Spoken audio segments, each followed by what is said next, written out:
آج ہم بات کریں گے ایک ایسے غازی کی جس کا نام تاریخ میں بہادری اور وفاداری کی ایک زندہ مثال بن گیا۔ جی ہاں، ترغت الب کی۔ ان کی داستان صرف ہتھیاروں کی نہیں بلکہ ان خوبیوں کی ہے جنہوں نے انہیں ایک عام جنگجو سے ایک لیجنڈ بنا دیا۔ تو چلیے شروع کرتے ہیں ان کی کہانی سے۔ ترغت الب کائے قبیلے کا ایک نڈر اور ایسا وفادار سپاہی تھا جسے ارطغرل غازی اپنے سب سے بھروسے مند ساتھیوں میں شمار کرتے تھے۔ ان کا رشتہ اتنا گہرا تھا کہ یہ کہنا غلط نہیں ہوگا کہ جہاں ارطغرل غازی وہاں ترغت الب۔ وہ صرف ایک سپاہی نہیں تھے بلکہ ارطغرل کی ہر مہم کا ایک اہم ستون تھے۔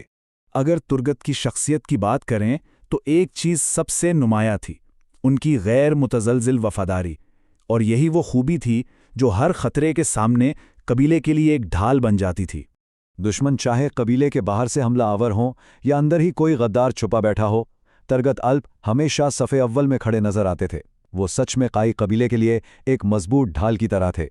ان کی بہادری کی خاص بات یہ تھی کہ وہ بس حکم کا انتظار نہیں کرتے تھے، ان کا جذبہ ایسا تھا کہ وہ اپنے قائد اور اپنے لوگوں کے لیے جان قربان کرنے کو ہر وقت تیار رہتے تھے، اور یہی چیز انہیں دوسروں سے الگ کرتی تھی۔ اور بھائی، ہر عظیم جنگجو کی ایک پہچان ہوتی ہے۔ ترغت الب کی پہچان تھی ان کی مشہور زمانہ دو دھاری کلہاڑی، ایک ایسا ہتھیار جس کا نام سن کر ہی میدان جنگ میں دشمنوں پر ہیبت طاری ہو جاتی تھی۔ لیکن ایک بات سمجھنے کی ہے، ان کی ظاہری طاقت یعنی ان کی کلہاڑی ان کی اصل قوت کا صرف ایک عکس تھی۔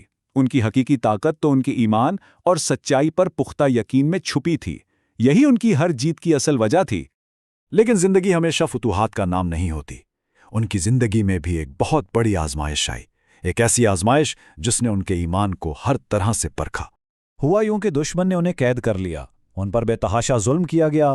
مقصد صرف ایک تھا کہ ان کا ایمان کمزور پڑ جائے، لیکن ترغت نے ہار نہیں مانی۔ وہ صبر کا پہاڑ بن کر ڈٹے رہے اور آخرکار فتح یاب ہوئے۔ اور یہ جو صبر ہے نا، یہی ترغت کے کردار کا مرکز تھا۔ یہ ایک ایسی طاقت تھی جو انہیں ہر مشکل، ہر آزمائش سے نکال کر لے جاتی تھی۔ اچھا، جنگ اور آزمائشوں سے ہٹ کر ان کی زندگی کا ایک اور بہت اہم پہلو تھا، اور وہ تھا اسلحان خاتون کے ساتھ ان کا رشتہ۔ ان کا تعلق صرف محبت کا نہیں تھا، بلکہ یہ باہمی قربانی، عزت اور وفاداری پر قائم ایک ایسی شراکت داری تھی جو ہر آزمائش میں اور مضبوط ہوتی گئی۔ اسلحان خاتون صرف ان کی شریک حیات نہیں تھیں، بلکہ ان کی ہمت اور ان کے ارادوں کی محافظ تھیں۔ وہ ان کی طاقت تھیں، بالکل ویسے ہی جیسے ترغت خود اپنے قبیلے کی طاقت تھے۔ تو ترغت الب کی کہانی صرف ارطغرل کے دور تک ہی محدود نہیں ہے، ان کا اثر تو تاریخ کے دھارے پر بہت آگے تک گیا۔ دیکھیں، ارطغرل غازی کے دور میں تو وہ ان کے سب سے بھروسے مند ساتھی تھے ہی، لیکن بات یہیں ختم نہیں ہوئی۔